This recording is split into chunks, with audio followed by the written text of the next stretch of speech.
आदरणीय श्री दीपेंद्र हुड्डा जी, हमारे यहाँ पर साथी इधर वीरेंद्र शाह जी, सचिन कुंडू जी, विजेंद्र कादियान जी, हमारे बलबीर जी, पूर्व विधायक राकेश कंबोज जी, हमारे खुशीराम जागलान जी, अन्य साथीगण, प्रेस के मेरे सभी सम्मानित electronic media, print media, YouTubers, सभी सम्मानित साथियों, आज हम निजामपुर गांव में गए थे जहां पर 2 तारीख को 2 जून को बहुत ही एक विभत्स हत्या हमारे किसान श्री विजेंद्र सिंह संधू की वहां पर हुई थी। और 2 तारीख के बाद आज तारीख 9 हो गई, 1 हफ्ता बीत गया। बाय नेम रिपोर्ट है। मरते समय मृतक ने अपने बयान दिए हैं, लेकिन बड़े शर्म की बात है भारतीय जनता पार्टी सरकार के लिए कि अभी तक एक भी सिंगल व्यक्ति को गिरफ्तार नहीं कर सकी है। जो मसलमैन थे वहां पर, जो एक पाल रखे थे वहां पर कंपनी ने बतौर गुंडे, उनके नाम है रवि है, रजत है और उसके साथी थे, उनमें से भी कोई गिरफ्तार नहीं हुआ। और उस कंपनी का जो मालिक है ट्राइडेंट कंपनी का, सुमित नरवर, उससे भी किसी तरह की पूछताछ नहीं हुई। और यहां तक कि मृतक परिवार से भी अभी तक प्रशासन ने उनकी कोई सुध किसी प्रकार की नहीं ली है। और ये जो हत्याकांड हुआ है, और ये इस बात से पता लगता है कि भाई 8 अक्टूबर को रिजल्ट आए थे, 9 तारीख को ही इनका जो केस चल रहा था एफसीआर के पास में, इनका स्टे हटा दिया। और 11 तारीख को ये हाई कोर्ट में स्टे लेने से पहले ही, और 11 तारीख को ही पूरी तरह से तहस नहस कर दिया उनका 3 एकड़ जमीन जो 1996 से वो वहां पर रह रहे थे। पहले उन पर दबाव बनाया गया कि जबरन के अपनी जमीन को बेच दो। जब उन्होंने नहीं बेची तो 11 तारीख को उनके साथ पूरी तरह से जो वहां पर जिस तरह से तानाशाही के तहत और सरकार की मिली भगत के साथ वहां पर यह घटना घटी। और 2 तारीख को जब गए, उसके 30 तारीख को उसको ट्यूबवेल को भी उखाड़ करके फेंक दिया। उसका विरोध किया तो उसको पेट्रोल डाल करके उसको आग लगाने का काम किया, जो कि मृतक ने स्वयं बयान दिया है। लेकिन अभी तक कोई कार्रवाई नहीं हुई। और ये ऐसा लगता है कि इसमें जो आनन फानन में जिस तरह से ये काम इनके साथ हुआ है, जो जबरन इनकी जमीन को खरीदने की बात हुई है और फिर इनको ये अंजाम देने का काम किया है, इसमें ऊपर तक प्रशासन के नहीं, इसमें बू आती है कि इसमें मुख्यमंत्री के दफ्तर तक भी इसमें इन्वॉल्वमेंट हो सकती है। तो हमारी पार्टी की तरफ से सीधा है कि इसमें ये बिल्कुल गंभीरता से इस मामले को लें, तुरंत गिरफ्तारी करें। और इस केस की, क्योंकि इस पुलिस पर कोई भरोसा नहीं है, क्योंकि इन्होंने ही तो ये जाति की है मिलकर के प्रशासन के हुक्म से, हाई कोर्ट के सिटिंग जज से, हाई कोर्ट के सिटिंग जज से इसकी जांच होनी चाहिए, जिससे कि दूध का दूध पानी का पानी हो। और जो पीड़ित जो परिवार है उनको न्याय मिल सके। उनके साथ जो एक बहुत बड़ा जो एक ये जुल्म हुआ है, जो जाति हुई है, उसको उनको उससे राहत मिल सके। उसके लिए हमारे पार्टी की मांग है कि इसको हाई कोर्ट के सिटिंग जज से किया जाए। हम इसको मामले को बिल्कुल भी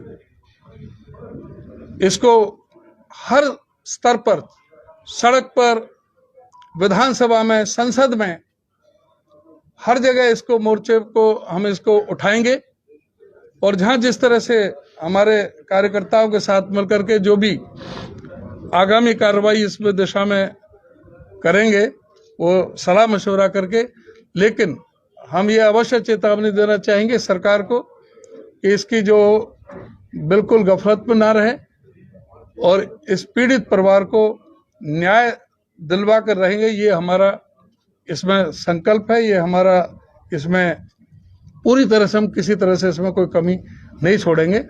और अब मैं अनुरोध करूंगा हमारे वरिष्ठ नेता 5 बार के मेंबर पार्लियामेंट आदरणीय श्री दीपेंद्र हुड्डा जी से, वो आपको संबोधित करें। श्री दीपेंद्र हुड्डा जी।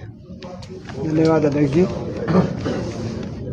हमारे बीच में उपस्थित हमारे आदरणीय हरियाणा प्रदेश कांग्रेस कमेटी के लोकप्रिय अध्यक्ष चौधरी उदय भान जी, हमारे बीच में हमारे आदरणीय श्री बुल्ले शाह जी, हमारे प्रत्याशी विधानसभा चुनाव में हमारे भाई बलबीर वाल्मीकि जी, भाई सचिन कुंडू जी, हमारे वरिष्ठ साथी पूर्व मंत्री विजेंद्र कादियान जी, हमारे पूर्व विधायक राकेश कंबोज जी, हमारे खुशीराम जागलान जी, पूर्व विधायक धर्मपाल गुंदर जी, सभी बहुत से वरिष्ठ साथी यहाँ पे, युवा कांग्रेस के सुमित जी, सारे हमारे वरिष्ठ साथी यहाँ पे उपस्थित हैं।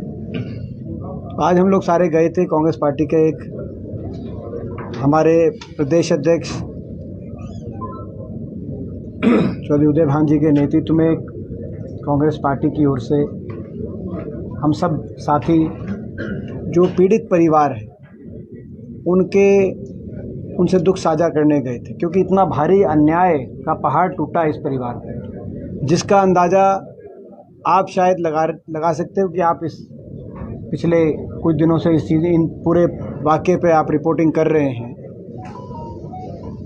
इतना भारी अन्याय, और वो जो अन्याय है उसके लिए जो न्याय करने की जिन पे जिम्मेदारी है, अभी तक कोई कार्रवाई नहीं की गई। तो उस अन्याय का बोझ कितना बड़ा आज समाज पे है, आप अंदाज़ा लगा सकते हैं। ये जिस तरीके से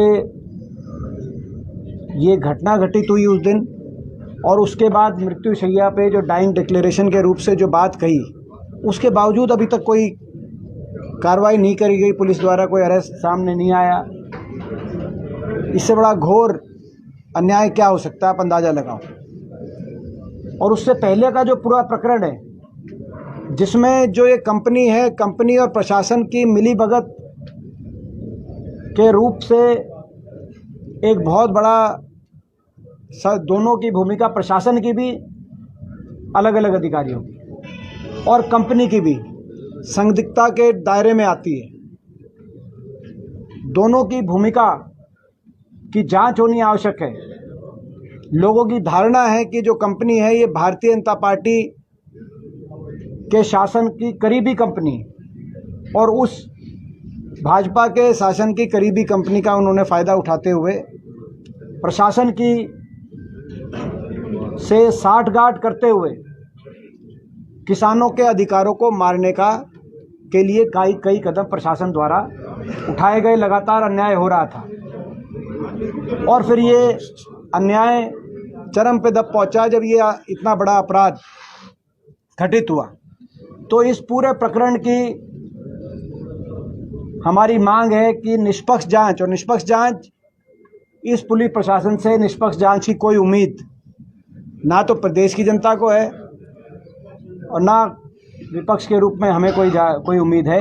तो ये न्यायिक जांच हो, सिटिंग जज के निगरानी में न्यायिक जांच हो, और उस न्यायिक जांच में केवल वहाँ पे जो अपराध हुआ वही उस तक उसका दायरा सीमित ना हो। जांच पूरे इस एपिसोड की जांच हो, जो पिछले कई महीनों से जिस तरीके से प्रशासन से मिलीभगत करके, साठगांठ करके किसानों के अधिकारों का हक मारने का काम ये कंपनी जो कर रही थी, तो सारी कंपनी की भूमिका, उन अधिकारियों की भूमिका, इन सब को जांच के दायरे में लिया जाए, ताकि जितने भी दोषी हैं इसके पीछे सबके चेहरे सामने आए, सबके चेहरे बेनकाब हों, तार कहाँ कहाँ तक जुड़े हुए हैं, वो सारी बात देश और प्रदेश के लोगों के सामने आनी आवश्यक है कि किसके तार कहाँ कहाँ तक जुड़े हुए हैं, कौन कौन इसमें किस किस की क्या क्या भूमिका रही है। जन्म से लेकर अक्टूबर तक जो मृतक विजेंद्र संधू हैं, उनका परिवार जिस जगह ज़मीन पर काबिज था वहाँ से खाता तकसीम करके किसके दबाव में प्रशासन द्वारा पीछे हटा दिया गया और उनको एक डेड लोकेशन दे दी गई। ये धक्काशाही का इससे बड़ा उदाहरण नहीं हो सकता। संविधान में हर व्यक्ति का अधिकार बराबर है। कोई किसी का एक का अधिकार दूसरे से अधिकार से कोई नज़दीक है, सत्तारूढ़ दल से या प्रशासन से, या प्रशासन से साठगांठ है, मिलीभगत है, ये कोई पैमाने नहीं हुआ करते। सबका अधिकार बराबर है। एक किसान के अधिकार को यहाँ का हनन का मामला ये स्पष्ट रूप से सामने आता है। तो हम एक और तो सरकार से मांग करते हैं कि तुरंत इस पे कानूनी कार्रवाई, गिरफ्तारी हो तुरंत। उसके साथ साथ जांच की भी मांग, जैसा कि अभी अध्यक्ष जी ने भी कहा कि जांच की मांग करें। और हम हर स्तर पे, जैसा कहा गया, हम हर स्तर पर आवाज़ उठाएंगे। सत्तारूढ़ दल, प्रशासन ये ना समझे कि ये परिवार अकेला है। इस परिवार के साथ संपूर्ण विपक्ष खड़ा है। हम हर स्तर पर न्याय की आवाज़ उठाएंगे। जब तक न्याय नहीं मिलेगा तब तक हम हर स्तर पर आवाज़ उठाएंगे, न्याय की लड़ाई लड़ेंगे। दीपेंद्र जी, इसमें विजेंद्र जी की जान तो चली गई, पीछे परिवार और पूरा समाज रोता बिलखता हुआ नजर आ रहा है। क्या आप लोगों के द्वारा कोई सहायता, यानी सहायता राशि, ऐसा कुछ आपकी पार्टी के द्वारा भी उन्हें दी जाएगी? हालांकि वो मांग कर रहे हैं सरकार से 2 करोड़ और एक नौकरी की। इसमें कांग्रेस किस तरह से उनकी सहायता करेगी? देखिए, जो भी मदद हमारे लायक होगी, कांग्रेस पार्टी हमेशा साथ है, उस परिवार के साथ है। मगर आज जो उस परिवार की भावना है, अभी वहीं से आ रहे हैं हम, उनकी भावना है कि न्याय सर्वोपरि है, उनको न्याय दिलवाना, ये उस परिवार की भावना है। और न्याय के लिए जो लड़ाई लड़ने की जो आवश्यकता होगी, उस लड़ाई को लड़ने में जो हमसे हो सकेगा वो हम करेंगे। केवल 2 तारीख की घटना सर, और अब तक किसी का जवाब नहीं आया, ना तो सत्ता की तरफ से किसी नेता का। इतना बड़ा ये हादसा घटना हुई है, तो क्या कहना सर? आप खुद अंदाजा लगाएं। डाइंग डिक्लेरेशन, ये कानून और संविधान, और जो मैं इस देश के जो कानून के जानकार लोग हैं, मैं उनसे सवाल पूछना चाहता हूँ, क्या कोई और देश में दूसरा उदाहरण है जहां डाइंग डिक्लेरेशन के बाद 3-4 आदमियों का उन्होंने जिक्र किया, नाम भी दिए, और उसके बाद अभी तक कोई कार्रवाई नहीं, पूछताछ के लिए भी नहीं? तो ये मैं समझता ऐसा घोर अन्याय, तो ये तो कहीं ना कहीं जितना ये इसमें कार्रवाई में देरी दिखाई दे रही है पुलिस की तरफ से, आप उसके अंदाज़ा लगा सकते हैं कहीं ना कहीं दबाव है। किसका दबाव है, किस तरफ से दबाव है, वो सारे प्रश्न आज जनता के दिलों में वो सारे प्रश्न उठ रहे हैं। दीपेंद्र जी, नरवर और बीजेपी की बात कर रहे हैं, 60 की बात कर रहे हैं आप लोग। आपने अपने स्तर पर कोई जानकारी ली कि इनके क्या रिश्ते अंदर? तो आप खुद ही सवाल पूछ रहे हैं, तो जब आप खुद ही सवाल पूछ रहे हैं तो ये जनता के बीच में ये प्रश्न है। जनता में, जैसे मैंने कहा, ये धारणा है कि ये जो कंपनी है ये भाजपा सत्तारूढ़ दल की बड़ी करीबी कंपनी है, इसीलिए प्रशासन से मिलीभगत और साठगांठ करके लगातार किसानों के अधिकारों पे डाका डाला जा रहा था और अन्याय किया जा रहा था। तो शक के दायरे में बहुत से व्यक्ति हैं, ये कंपनी है, और प्रशासन है और सत्तारूढ़ दल है। सत्तारूढ़ दल में बड़ी बड़ी कुर्सियों में बैठने वाले लोग हैं। तो ये सारी बातें जो प्रश्न है इनके उत्तर मिलने चाहिए, तभी न्याय हो। आप विजेंद्र हैं, आप किससे संबंध है? उस कंपनी के किससे संबंध है सत्तारूढ़ दल में? कुछ नाम आप खोल सकते हैं? नहीं, तो स्पष्ट है कि कंपनी और जो प्रशासन है वो एक दूसरे से मिला हुआ था और प्रशासन ने पूरी कंपनी की मदद की है और प्रशासन ने सारे रूल रेगुलेशन को छोड़ करके 9 तारीख को स्टे वैकेट होता है और 11 तारीख को पूरा मामला साफ कर दिया जाता है। जो लोग 29 साल से वहां पर बैठे थे, जबरदस्ती किसी की जमीन खरीदेंगे क्या ये सरकार? क्या इसको जंगल राज में बदलने जा, ये हरियाणा को जंगल राज का बन रहा है क्या? लॉ एंड ऑर्डर पूरी तरह से विफल साबित हो गया है। इससे बड़ा सत्तारूढ़ दल द्वारा प्रायोजित गुंडागर्दी और धक्काशाही के उदाहरण नहीं मिलेंगे। और आप कह रहे किसके साथ हैं, ये जांच का विषय है। मगर हमने एक बात कही है कि जो लोगों की धारणा है, लोगों का जो चारों तरफ से गांव में हमें बताया गया कि जो कंपनी है ये भारतीय जनता पार्टी सत्तारूढ़ दल के नज़दीकी कंपनी है। भारतीय जनता पार्टी में किस से किस स्तर पे क्या संबंध है, ये जांच के विषय। इस नेक्सस को बेनकाब करने के लिए हमने सिटिंग जैसे डिमांड कर रहे हैं हाईकोर्ट के से, जैसे दूध का दूध पानी का पानी हो, जो आपका भी जो प्रश्न है उसका सही ढंग से जवाब मिल सके, कि इनका ये जो नेक्सस है ये बेनकाब हो। सर, विजेंद्र के परिवार का ये कहना है कि जिस जमीन पर शेड बना है कंपनी का, वो भी तहसीलदार ने प्रेशर में आके वो कंपनी के नाम कर दी। क्या तहसीलदार का अभी तक नाम नहीं आ रहा कि तहसीलदार कौन था, तो जांच उसके ऊपर होनी चाहिए नहीं चाहिए, उसके बारे में क्या कहना है? देखिए, मैंने कहा कि जो भी अधिकारी प्रशासन, ये पूरा एपिसोड है ये जांच का विषय होना चाहिए। ये जो ऑर्डर दिए गए, जैसा कि अभी बताया अध्यक्ष जी ने कि उसके खिलाफ ऑर्डर खिलाफ ये गए और FCR लेवल पे स्टे हुआ, लेकिन 8 को जैसे ही नतीजा आया चुनाव का, 9 को स्टे विकेट और 10 को धक्के से उनको कहीं और ज़मीन लेके कब्जे की कार्रवाई, पुलिस 11 को पहुंच गई कार्रवाई कराने।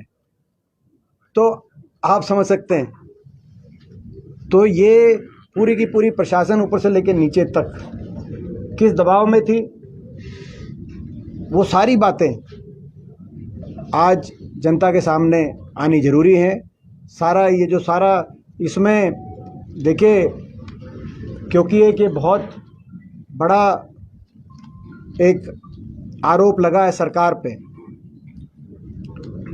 सरकार तो जवाब दे ही, लेकिन जांच में एक एक पहलू पे फैक्ट्स देश के और प्रदेश के सामने आने चाहिए, तभी न्याय होगा। सर, क्वेश्चन बीजेपी से रिलेटेड इससे अलग हटके है।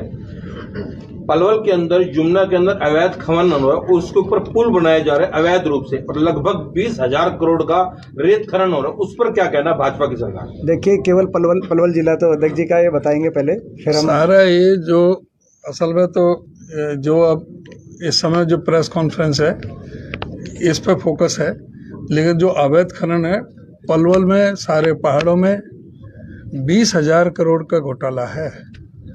एक तो पहाड़ी को चट कर गए, और जिसकी बात आपने बताई है, उठाई है, हमारे करण सिंह दलाल ने सारा इसको मामले को उठाया, तो ये उन्हीं की विधानसभा का मामला है, उन्हीं की विधानसभा है। मेरी विधानसभा में पड़ता था, अब परिसीमन में अलग हुए। तो यहाँ पर पूरी तरह से जो प्रशासन के साथ मिली भगत के सत्ता पक्ष के, इनके सारे वो मिले हुए हैं, मंत्री भी और MP भी, सारे उनके मिलकर के सारे घोटाला प्रशासन के साथ। और पलवल तो एक ताज़ा उदाहरण मीडिया में आया है। हम तो बोलते ही रहे हैं, यमुनानगर में आप जाके देखो क्या स्थिति है, और यमुनानगर में तो आप ये भी पता करो कि कौन लोग बैठे हैं वहाँ। अब फिलहाल इसको कलेक्शन कर रहे हैं, इसका दूसरा किसके रिश्तेदार बैठे हैं वो पता चलो यमुनानगर में।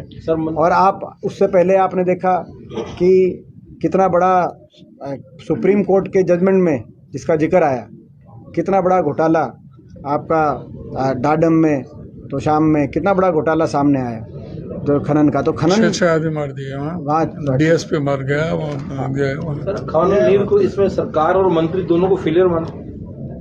फेलियर हो तो जो है वो तो इसमें लगे हुए हैं, जो मंत्री हैं और जो सरकार है वो तो लगी हुई है इस लूट में, वो तो शामिल है और दो दो हाथों से लगे हुए हैं लूट में। दीपेंद्र जी, उदय भान जी ने आरोप लगाया कि मुख्यमंत्री के जब तक इन्वॉल्वमेंट है तो ऑफिस तक ये जांच जा सकती है, संदेह व्यक्त किया है। इन्होंने इन्होंने इस बात की जांच उसमें जांच से की तो मांग स्पष्ट करी है। होगा जिस तरह से ये मामला घटित हुआ है और जिस तरह से पूरा प्रशासन, तहसीलदार की कोई हैसियत नहीं है, एसडीएम भी, डीसी भी, एसपी भी, और ऊपर के निर्देश से ये काम जो एक साथ में चटपट हुआ है, ये पूरा ऊपर तक इन्वॉल्वमेंट है। जब हाई कोर्ट के सिटिंग जज से होगा तो ये पूरी तरह से बेनकाब हो जाएगा सारा मामला। ये घटना ये भी दर्शाती है कि देश और प्रदेश के क्या हाल है। हमारे देश में संविधान और लोकतांत्रिक शासन का क्या कितनी बदहाली हो चुकी है, ये घटना उस बात को भी दर्शा रही है। कांग्रेस पार्टी जो है आपकी घोषणा तक ही सीमित रहेगी अगर कोई कार्रवाई नहीं होती है, या इससे भी आगे कुछ? तो हमने बताया उसमें हर स्तर पे इसकी लड़ाई लड़ेंगे जब तक न्याय नहीं, ना बताया, जब तक न्याय नहीं मिलेगा, सड़क से लेकर और किसी भी सदन तक, चाहे वो संसद हो, विधानसभा हो, हम न्याय के लिए लड़ाई लड़ेंगे। न्याय की आवाज़ को दबाया नहीं जा सकता, विपक्ष की आवाज़ को दबाया नहीं जा सकता। न्याय के लिए मजबूती से हम लड़ाई लड़ेंगे, जब तक न्याय नहीं मिलेगा तब तक लड़ेंगे। सर, विजेंद्र सिंह ग्रेवाल साहब ने पूछा कि जो सारी जमीन थी, आसपास की सारी जमीन कंपनी ने गिन ली, केवल ये 3 एकड़ जमीन का ही झगड़ा चल रहा था। क्या कारण थे झगड़े को? जबरदस्ती खरीदेंगे क्या उससे? नहीं बेचना चाहता, मैं नहीं बेचता अपनी जमीन को, जो ये बेचो, नहीं तो मरने के लिए तैयार हो। ये प्रश्न आप जो पूछ रहे हो, ये तो उनसे पूछो, आप भी मंथन करो, इस प्रश्न पूछ रहे हो, आप आत्मंथन करो जो आप पूछ रहे हो। आप भी जो प्रश्न पूछ रहे हो गया बस। आप भी अपना आत्मंथन करो, प्रश्न जो पूछ रहे हो। खाता तकसीम का जो आपने बोला एफसीआर से सटे, हाँ, तो क्या देश में किसान का अधिकार नहीं है कुछ? चलो, खाता तकसीम की सटे इसी पे था विजेंद्र वाले के। हाँ सटे था, हाँ, उसी दिन तोड़ के अगले दिन ही 9 को तोड़ा गया है। 8 को रिजल्ट आया, 9 को स्टे तोड़ा है, 11 को कब्जा करा दिया। 11 को कब्जा करा दिया वहाँ उसको। और सर हो रहा है इसमें, इसकी डेट लगा रखी थी 15, 9 को स्टे तोड़ दिया, 8 का रिजल्ट आया, 9 को स्टे तोड़ दिया और 11 और प्रीपोन करके टाइम डेट से पहले स्टे तोड़ दिया। ठीक है, बहुत बहुत धन्यवाद सभी का।